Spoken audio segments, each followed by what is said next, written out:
ஆண்டவரே, ஒவ்வொருவரையும் உற்று நோக்குவதற்காக உமக்கு நான் நன்றி செலுத்துகிறேன்.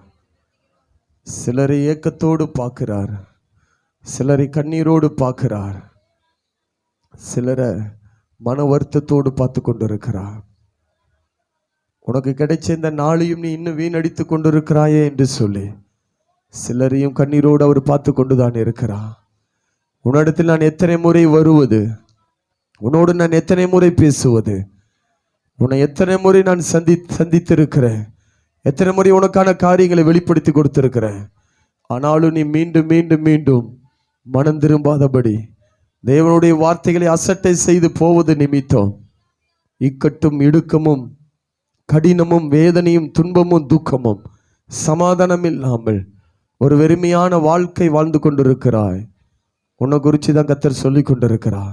ஆண்டவர் மறுபடியும் சொல்ற, நீ திரும்பி வா, நீ திரும்பி வா, நீ தேவ சமூகத்துக்கு மறுபடி திரும்பி வா. உனக்கு ஒரு நிலை இல்லாத ஒரு வாழ்க்கையில நீ ஓடிக்கொண்டிருக்கிற, ஒரு நிலையே இல்லை, ஒரு நிலையே இல்லை. அநேகருக்கு நீ ஆலோசனை சொன்ன, அநேகரை தேவன் பக்கம் நடத்தின.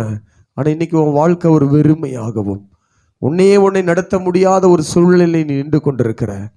உனது ஆண்டவர் அடையாளப்படுத்தி சொல்றார், நீ திரும்பி வா, நீ மறுபடி திரும்பி வா, என் சமூகத்துக்கு நீ மறுபடி திரும்பி வருவாய் என்று சொன்னார். நீ ஒரு அபிஷேகிக்கப்பட்ட ஒரு ஒளிவ மரமாக நான் உன்னை நட்டு வைத்திருக்கிறேன். அதுல இருந்து அநேகர் ஆசீர்வதிக்கப்படுவார்கள்.